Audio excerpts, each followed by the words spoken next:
The lady right at the back there, yes. Hi. So, same.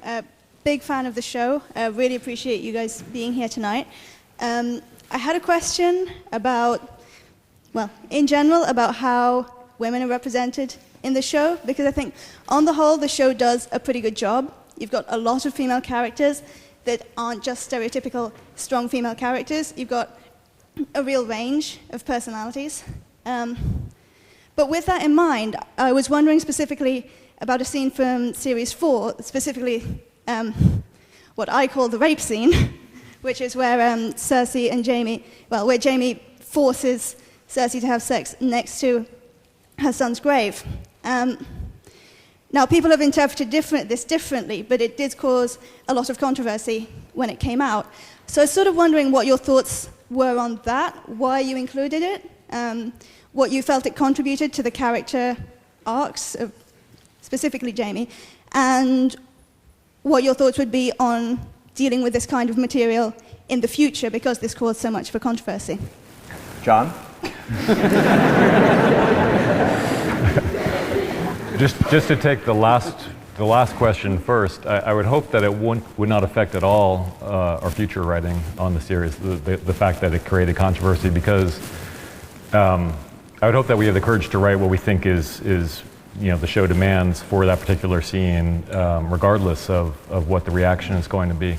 As far as the scene itself, I think you're right to be disturbed by it. I think it was a brutal scene. I think it was incredibly well acted by both Lena and Nikolai, and it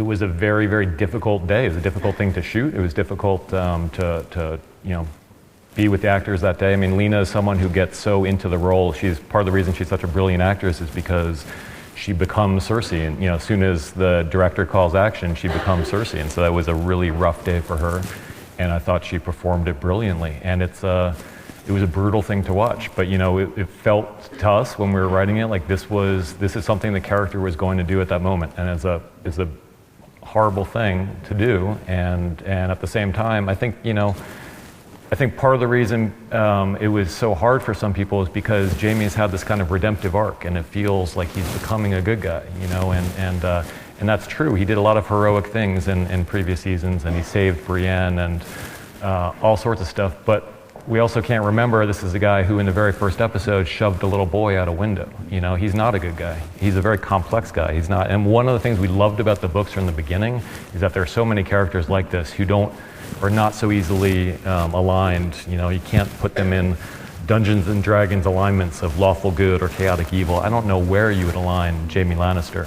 And in that particular scene, given what he had been through in the past and his tortured relationship with his sister, this felt like something he would do. And it's again, not bringing judgment on it, but that's so we're going to write it, without regard for whatever furor it might create. And to our kind of amazement, it actually, that scene led to a front page article in the New York Times, which is the paper of record in the country where we're from, and also a newspaper which has never failed in 4 seasons to pan our show.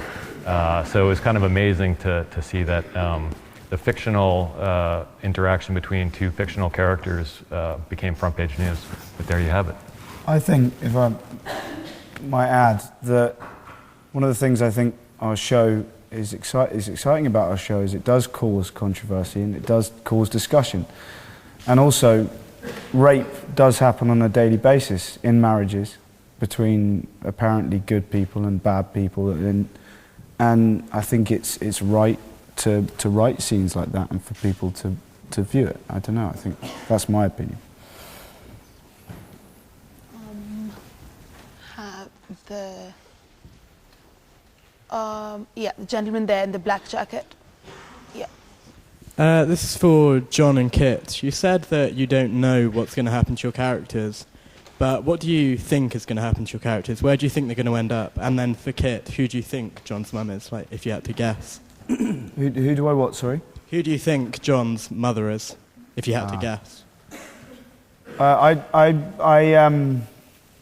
I don't really have a theory and I don't have an opinion, and if for any kind of theory or opinion I've heard, I don't express which one I think is right. I don't,